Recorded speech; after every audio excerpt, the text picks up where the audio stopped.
మీరేమైనా అడిగారమ్మా వెళ్ళి? అడగలేదు సార్, అడగలే. శబ్దం ముందు బ్లాస్ట్ చేసుకున్నారు. అడుగు చూసి చూడండి, ఆడ అంతా మీకు చూస్తే అర్థం అవుతుంది. మేము చెప్పేది ఒకటి, మీరు కంటి చూసేది ఒకటి. మీకు భయం వేసిందే? భయం ఏంటండి సార్, కింద భూమి కూడా కదులుతుంటారా, ఇల్లు కూడా అట్లా కదిలిపోతున్నాయి వస్తుంది ముందు.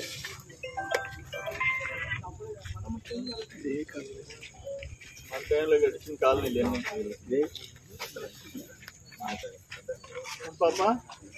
టపాసులు కాలుతున్నాయి.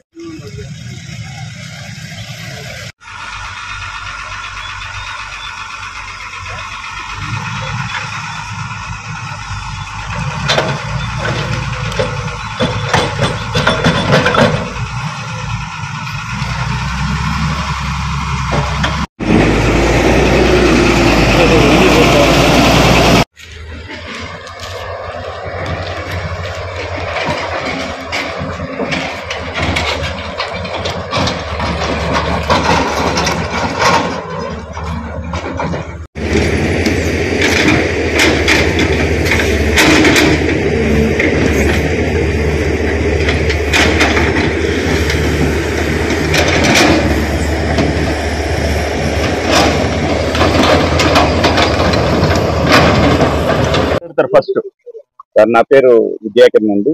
నేను ఈ ఉత్తమ మైన్ కి ఓనర్ నండి. అన్ని in continuation of the said representation of the petitioner addressed to the respondent 4 dated 27/11/23.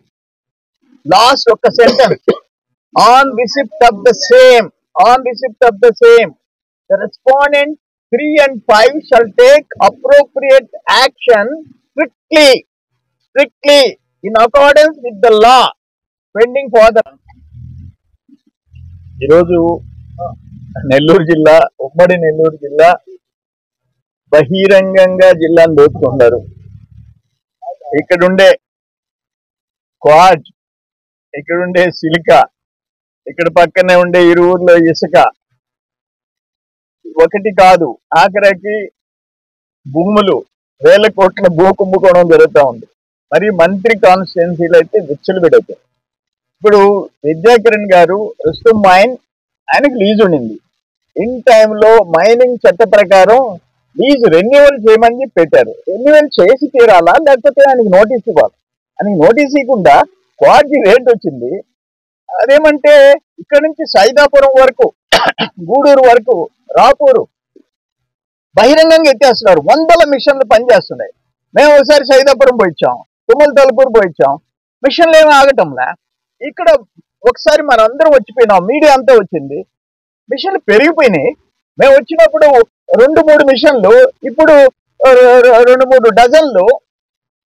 అంటే ఇంత బహిరంగంగా. ఇది ఎన్నో తేదీ వచ్చింది ఈ order? Thursday the 7th day of December 7వ తేదీ హైకోర్టు ఆర్డర్ వచ్చింది. దీంట్లో ఏమి ఇచ్చారు?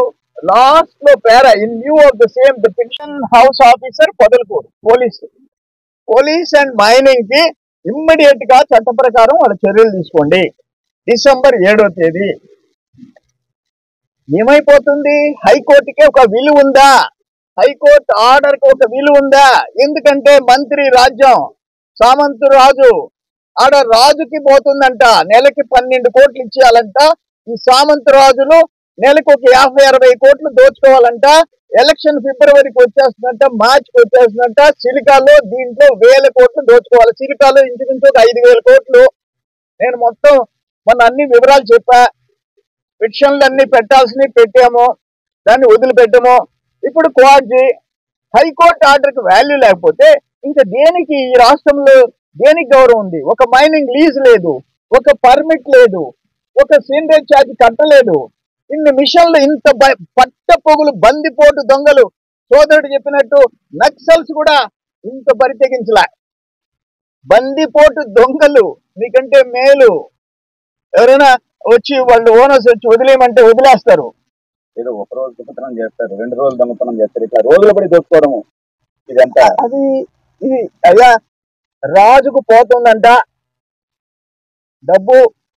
రాజుకి పోవాలి కాబట్టి, రాజు చేసే దోపిడీ కాబట్టి పోలీసులు, మైనింగ్, రెవెన్యూ, కలెక్టర్ మొత్తం చేతులు ఎత్తేసి నోరు మూసుకొని కూర్చోండి. రాజుకు పోవాలి కాబట్టి సామంతరాజు, ఈ ఊరి పక్కనే సామంతరాజు, కాకాని గోవర్ధన్ రెడ్డి వ్యవసాయ మంత్రి, ఆయన ఆడకు పోయేది రూపాయి అయితే ఈయన 10 రూపాయలు దోచుకోవాలి కాబట్టి రాజులు సామంతరాజులు దోచుకుంటుంటే మీరేందయ్యా, మీరంతా లేబర్, మీరు ఇంట్లో కూర్చొని తిని చావండి, మీకెందుకు? ఏమైనా ఎత్తేసుకుంటే మాది రాజ్యం, మేము దోచుకుంటాం. అసలు ఇంత పరితిగింపు ఏందయ్యా? ఈరోజు ఒకటే డిసైడ్ చేసినా, నేను ఇక్కడే కూర్చుంటా, జిల్లా collector, district collector and magistrate, director mines and geology, police, SP ఏం చేస్తారో చేసుకోండి. ఇప్పుడు పంపించున్నారు కొంతమంది రౌడీ కట్టనే, ఏం పీకుతారో పీక్కోండి, ఏడే కూర్చుంటా అంటే దేనికైనా ఎక్కడో ఒక దగ్గర ఎక్కడో మిస్యూజ్ జరుగుతుంది, అన్ని మనం పట్టించుకోలేం. మేము ఇక్కడికి వచ్చిపోయిన తర్వాత ఇంత ఒక 2-3 మిషన్లు ఉంటే 12 మిషన్లు పెడితే అంటే ఏమాయి మీరంతా, మీరు వస్తే మేము భయపడాలా? మా ఇష్టం, మేము దోచుకుంటామని వాళ్ళు చెప్తుంటే మేము గాజులు తోడుకొని ఇంట్లో కూర్చోవాలనా? పబ్లిక్ ప్రాపర్టీ కదా అది, ప్రజాధనం కదా అది, ప్రజల ఆస్తులు కదా. ప్రజల డబ్బులతో జీతాలు తీసుకుని మెక్కి ఇంట్లో కూర్చునే అధికారులు ప్రజల ఆస్తుల్ని కాపాడాల్సిన బాధ్యత లేదా? కొంచెం కాకపోతే కొంచెం విలువలు లేవా మీకు? మరిన్ని వీడియోస్ కోసం ఛానల్ ని సబ్స్క్రైబ్ చేయండి, లేటెస్ట్ అప్డేట్స్ కోసం వాట్సాప్ ఛానల్ ని ఫాలో చేయండి, అండ్ లింక్ డిస్క్రిప్షన్ లో ఉంది.